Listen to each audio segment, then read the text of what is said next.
Selfish అవుతాం, స్వార్థపరులు అవుతాం. పక్కోని హక్కుల కోసం మాట్లాడితే నువ్వు పవర్ఫుల్ అవుతావు. అది ఒక మహిళా నాయకురాలుగా ఎదగాలన్నా, నాయకులుగా ఎదగాలన్నా ఆలోచించుకోవాల్సిన అంశం.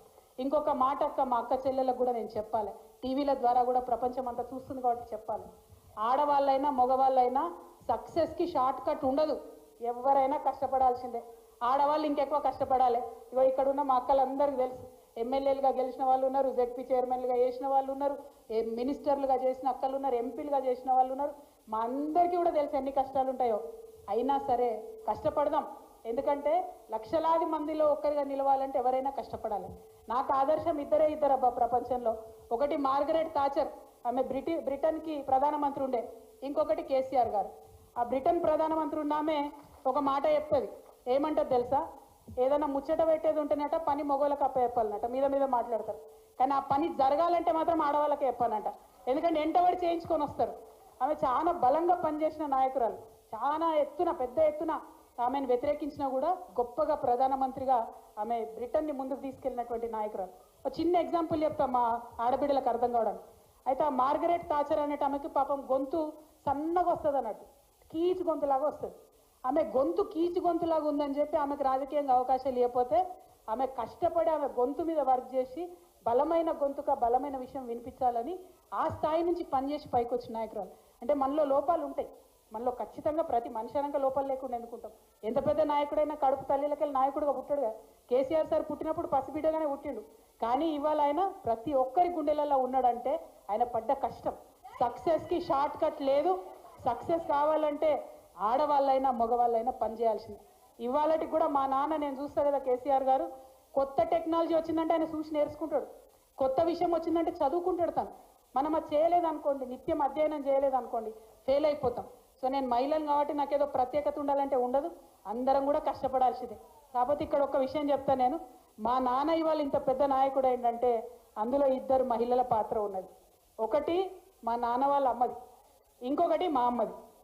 మా అమ్మ ఓపికగా అండగా నాన్నతో నిలబడ్డది కాబట్టి తెలంగాణ ఉద్యమంలో ఆయన కుటుంబం విడిచిపెట్టి పోయినా కూడా ఆమె ఇంటిని చూసుకున్నది కాబట్టి ఇవాళ వారంత పెద్ద నాయకులే. సో మన పాత్ర తెర వెనుక ఉన్నా తెర ముంగట ఉన్నా తక్కువేం ఉండదు. కాబట్టి మనం ధైర్యం కోల్పోవాల్సిన అవసరం లేదు. ఇక్కడ మాత్రం ఇంకొక విషయం దయచేసి నేను మీ అందరికి చెప్పదలుచుకున్నా, మీరు కూడా ఆలోచించాలి. ఎందుకంటే మీరు ఇక్కడ వచ్చిన వాళ్ళందరూ కూడా పవర్ఫుల్ నాయకులు. మీరు అందరూ మళ్ళీ బయటకు పోయి 1000 మందికి చెప్తారు కాబట్టి ఖచ్చితంగా ఈ మాట చెప్పాలి. నేను ఉట్టిగా చెప్తలే, పంజాల కింద పోయి. ఎందుకు తెలుసా? కేరళ ప్రభుత్వం ఒక పని చేసి టెక్స్ట్ బుక్స్లలో బొమ్మలు ఉంటాయి, చిన్నపిల్లలకు నేర్పించే బొమ్మలు. మామూలుగా బొమ్మలు ఎట్లుంటాయి? ఒక ఇంటి బొమ్మ తీస్తే అమ్మ వంటింట్లో వంట చేసుకుంటుంటుంది, నాన్న కూర్చొని రాసుకుంటుంటాడు.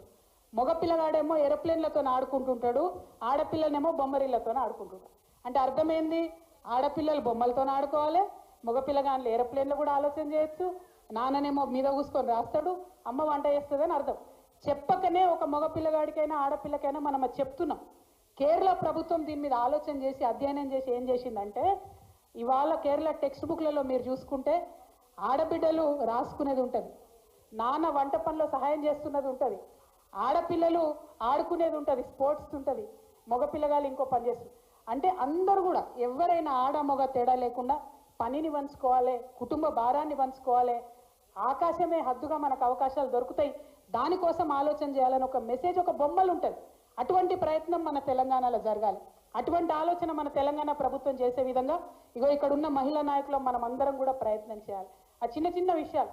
ఇంకొక మాట ఏంది, మనకు లేడీస్ కూడా లేడీస్నే మాట్లాడుకుంటాం మనం 10 సార్లు. ఏమంటాం? ఎవరైనా మగపిల్లాడు ఏడుస్తున్నాడు అనుకో, ఏ ఊకి ఆడపిల్లలకి ఏడవకరా అంటాం. అంటమానమా? మనం బంద్ పెట్టుకోవాలి అసలు మాటలు. నిజంగా చెప్తున్నాను, తక్కువ చేసుకోవద్దు మనల్ని మనం. ఎట్టి పరిస్థితుల్లో మనల్ని మనం ఇన్సల్ట్ చేసుకోవద్దు. ఇంకొక మాట మనకు గుర్తొస్తుంది. నేను చిన్నప్పుడు 5వ 6వ తరగతిలో మా స్టాన్లీ స్కూల్ నడిచిపోయి వస్తుంటే ఆడ ఒక థియేటర్ ఉంటుంది. ఆ థియేటర్లు అన్నీ పిచ్చి సినిమాలు ఆడుతుంటాయి. అయితే అక్కడ ఒక అశ్లీలంగా ఉన్నటువంటి పోస్టర్ ఉంటే నేను చూసిన 5వ 6వ తరగతిలో చాలా మంది ఆడవాళ్ళు వచ్చి ఆ పోస్టర్ వీక్ ఆడ తగలబెట్టారు. నాకు అర్థం కాలే వీళ్ళు ఏం చేస్తున్నారు. కానీ ఆ తర్వాత ఇప్పటి వరకు కూడా నేను ఈ 10 సంవత్సరాలలో నేను రాజకీయంగా ఇంత యాక్టివ్గా తిరుగుతున్నా, ఎక్కడ కూడా ఒక మహిళా మండలి పోయి ఒక పోస్టర్ తగలబెట్టింది నాకు కనబడలే. ఇవాళ మన ఇండ్లకు నెట్ఫ్లిక్స్, జీటీవీ, వీటీవీ 100 టీవీలల్లో అశ్లీసం అంతా మన ఇంట్లోకే వచ్చింది, మన సోఫా కాడికే వచ్చింది. ఒక్కళ్ళమన్నా మాట్లాడుతున్నామా అక్క? ఒక్కళ్ళమన్నా వాయిస్ రేజ్ చేస్తున్నామా? అంటే మన పురాణాలు ఏం చూస్తున్నారు, మనం ఏం చూస్తున్నాం ఆలోచిస్తలేం. నేను మీతో రిక్వెస్ట్ చేసేది ఒకటే, మహిళా సాధికారిత అంటే టీవీలకు మహిళ ఏ విధంగా కనబడుతుందో ఆ ముద్ర ఇక్కడ పడుతుంది మగపిల్లలకు. మహిళల మీద క్రైమ్ ఎక్కువైతుందంటే టీవీలలో చూపించే బొమ్మల్ని చూసి మహిళ అంటే ఇట్లా బొమ్మలాగా ఉండాలనుకుంటారు. అట్లా కాదు, అమ్మలాగా ఉండాలని నేర్పించే కల్చరు మనం మొదలు పెట్టాలి. దానికోసం మహిళా నాయకత్వం మనమంతా కూడా తప్పకుండా కృషి చేయాలి. ఇంకోటి ఏముంటుంది, ఇక మనని విడగొట్టాలి ఆడోళ్ళను.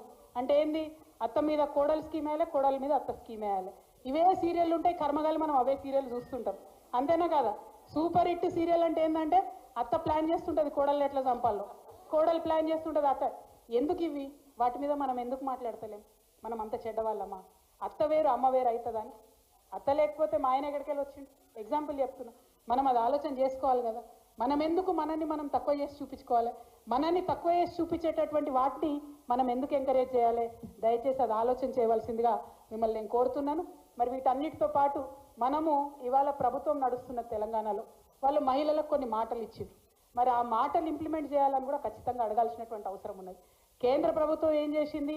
మనకు 2023లో రిజర్వేషన్ చట్టం తీసుకొచ్చింది, మహిళా రిజర్వేషన్ చట్టం తీసుకొచ్చి ఏమన్నారు? ఇంప్లిమెంట్ చేస్తామన్నారు. కానీ దాన్ని దేంతో ముడిపెట్టిరు? జనగణనతో ముడిపెట్టిరు. అంటే జనగణన చేసేంత వరకు మహిళా బిల్లు రాదు. రాకపోవడం వల్ల ఏం జరిగింది? ఇవాళ మహారాష్ట్రలో ఎన్నికలైనాయి, అక్కడ ఎమ్మెల్యేలు కాకుండా మహిళలు ఆగిపోయింది. ఢిల్లీలో ఎన్నికలైనాయి, అక్కడ మహిళలకు రిజర్వేషన్ వర్తించలేదు. హర్యానాలో ఎన్నికలైన, అక్కడ మహిళా రిజర్వేషన్ వర్తించలేదు. నేను కేంద్ర ప్రభుత్వాన్ని ఈరోజు డిమాండ్ చేస్తూ ఉన్నాను, మీరు ఈ బడ్జెట్లో ఎందుకు డబ్బులు పెట్టలేదు? తొందరగా జనగణన చేయండి. మీరు జనగణన చేస్తే ఇప్పుడు రాబోయే బీహార్ ఎన్నికలలో మహిళలు ఎమ్మెల్యేలు అవుతారు. రాబోయేటటువంటి తమిళనాడు 2026లో ఎన్నికలు వస్తాయి, అక్కడ మహిళలు ఎమ్మెల్యేలు అవుతారు. ఆ తర్వాత ఎంపీ ఎన్నికలలో కూడా మహిళలకు అవకాశం ఉంటుంది. కాబట్టి ఖచ్చితంగా తొందరగా కేంద్ర ప్రభుత్వం సెన్సెస్ చేయాలి, జనాభా లెక్కలు పెట్టాలని చెప్పి నేను బీఆర్ఎస్ పార్టీ తరఫున డిమాండ్ చేస్తూ ఉన్నాను. అదేవిధంగా రాష్ట్రంలో మన ముఖ్యమంత్రి రేవంత్ రెడ్డి గారు ఏదైతే మనకు మాట ఇచ్చిండ్రో, ప్రతి ఆడబిడ్డకు 2500 రూపాయలు ఇస్తామని ఏదైతే మాట ఇచ్చిరో, అది ఇచ్చేదాకా కూడా మనందరం వెంటబడాలని చెప్పి ఈ సందర్భంగా నేను డిమాండ్ చేస్తూ ఉన్నా.